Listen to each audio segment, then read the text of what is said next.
तो नितिन नवीन का बीजेपी का राष्ट्रीय अध्यक्ष बनना पूरे बिहार झारखंड के लिए थोड़ी खास तौर पर गर्व की बात है। सबसे पहली बात देखिए, पटना उनका कर्म क्षेत्र रहा और रांची उनका जन्म क्षेत्र रहा है, क्योंकि 1980 में रांची में ही उनका जन्म हुआ था।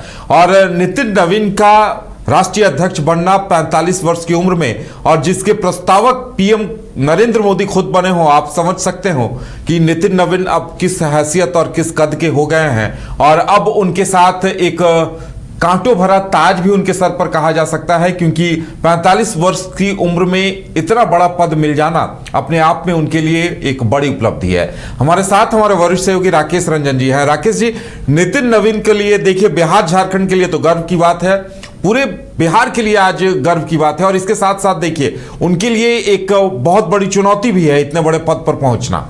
जी हाँ, देखिए ऐसा तो बीजेपी में ही होता है कि एक कार्यकर्ता, अगर आप देखें तो नितिन नवीन ने शायद ही कभी सोचा होगा कि वो बीजेपी के राष्ट्रीय अध्यक्ष बन सकते हैं। लेकिन देखिए आज उनका नामांकन हुआ, 37 सीट में उनका नॉमिनेशन किया गया, हर सीट में 20-20 प्रस्तावक थे।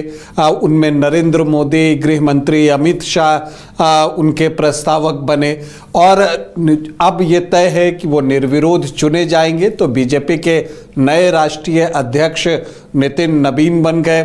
और एक ख़ास बात देखिए कि जो आप बीजेपी के राष्ट्रीय अध्यक्षों की सूची देखिए, वो 11वें अध्यक्ष बनने जा रहे हैं।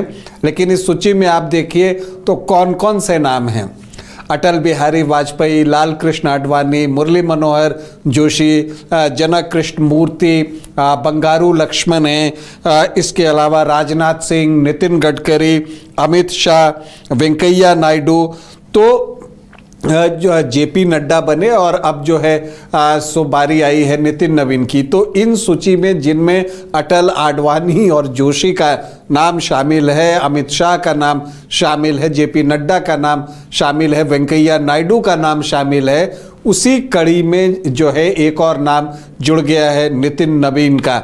और देखिए ये अगर आप ऐसे देखें तो ये पीढ़ी जो है वो बदली गई है। ये ऑलमोस्ट बीजेपी की चौथी पीढ़ी अगर आप कह लीजिए, तो ये पीढ़ीगत बदलाव हुआ है। और जब ये नॉमिनेशन का आज कार्यक्रम था, उसमें जो है तमाम बड़े नेता और जो बीजेपी रूल्ड स्टेट हैं वहाँ के मुख्यमंत्री सभी वहाँ पर मौजूद थे, जो कि इस चीज़ की ओर इशारा कर रहे थे कि संगठन की शक्ति क्या है, संगठन की एकता को भी प्रदर्शित करना था कि पूरा संगठन जो है नितिन नवीन के पीछे खड़ा है। तो ये बड़ी उपलब्धि है, 11वें अध्यक्ष बने, सबसे युवा अध्यक्ष हैं बीजेपी के, 45 वर्ष की आयु में अध्यक्ष बन रहे हैं।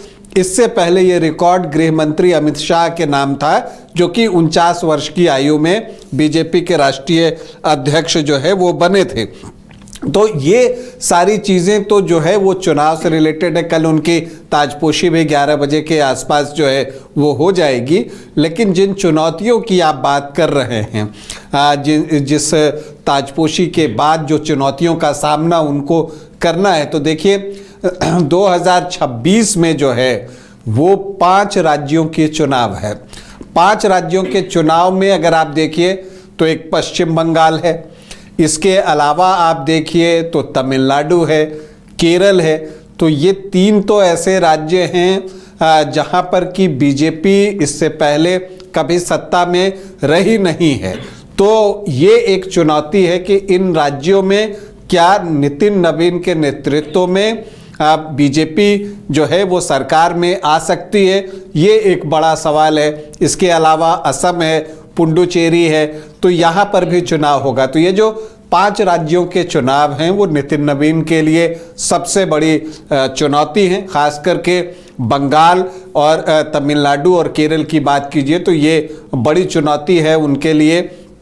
और इन सारी चीज़ों को देखते हुए, चूंकि देखिए जब नितिन नवीन को चुना गया है तो यहाँ पर क्षेत्रीय संतुलन ढूंढने की भी कोशिश हुई है। बिहार से हैं नितिन नवीन, बांकीपुर से विधायक हैं, अब मंत्री नहीं रहे, मंत्री भी रह चुके हैं, और संगठन का काम जो है वो देखते रहे हैं। लेकिन अगर आप इसे इस तरह से देखिए कि नितिन नवीन पूर्वी भारत के पहले बीजेपी के राष्ट्रीय अध्यक्ष हैं।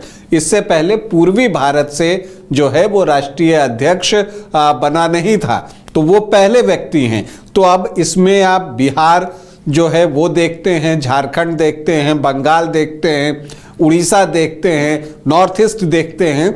इसको साधने की एक कोशिश हुई है कि अब बीजेपी की नजर जो है इन क्षेत्रों पर है। इससे पहले नॉर्थ से जो है अध्यक्ष चुने गए, वेस्ट से अध्यक्ष चुने गए, साउथ से अध्यक्ष चुने गए थे। ईस्ट जो है अब तक बीजेपी ने नहीं चुना था राष्ट्रीय अध्यक्ष, तो अब वो चीज भी हो गई। इसके अलावा नितिन नवीन के सामने जो एक और चुनौती है, अपनी जो टीम बनानी है, वो एक चुनौती है कि उनकी टीम में कौन कौन होंगे। फिलहाल बीजेपी के बॉस तो वो अब बन गए हैं, लेकिन टीम कैसी बनाते हैं इस पर भी बहुत कुछ निर्भर करेगा। चूंकि 5 राज्यों में चुनाव है, तो मुझे लगता है कि उनकी जो टीम बनेगी उसमें इन राज्यों के प्रतिनिधियों को जो है अहम जिम्मेदारी मिल सकती है, या उनका हिस्सा बड़ा हो सकता है जिन राज्यों में चुनाव होना है, जिन 5 राज्यों में। तो ये सारी चीजें हैं जो नितिन नवीन के सामने हैं। अब ये देखना है कि उनका कार्यकाल कैसा रहता है, किस तरह से, चूंकि उनका एक सरल सौम्य व्यवहार रहा है। जब आप नेतृत्व करते हैं तो कई कड़े फैसले भी आपको लेने पड़ते हैं। तो क्या नितिन नवीन उस तरह के कठोर फैसले जो कि संगठन के लिए ज़रूरी है, किस तरह से लेते हैं, वो सारी चीज़ें देखनी है। और चूंकि उनकी आयु सिर्फ 45 वर्ष है, तो उनको अपने से ज़्यादा उम्र के जो बड़े नेता हैं, कार्यकर्ता हैं, उनसे भी डील करनी है। तो उनसे वो किस तरह से डील करते हैं, ये देखना भी दिलचस्प होगा। तो चुनौतियां उनके सामने हैं, लेकिन नितिन नवीन में ऐसा कुछ तो ज़रूर है कि उनको राष्ट्रीय अध्यक्ष के तौर पर बीजेपी के थिंक टैंक ने चुना। नरेंद्र मोदी और अमित शाह का जो है एक समर्थन है। और आप देखिए कि जब नितिन नवीन कार्यकारी अध्यक्ष बनाए गए थे, तो खुद गृह मंत्री अमित शाह जेपी नड्डा के साथ नीचे जाकर उनका इंतजार कर रहे थे, जो ये संदेश देने के लिए था कि देखिए अब नितिन नवीन सिर्फ बिहार के एक विधायक या वहाँ के मंत्री नहीं रह गए, उनका कद पार्टी में, संगठन में बहुत ऊंचा हो गया है। और फिर जो एक सम्मान है उस पद को वो सभी को देना होगा। और ये काम गृह मंत्री अमित शाह ने खुद की, तो ये मैसेज साफ साफ दे दिया गया है।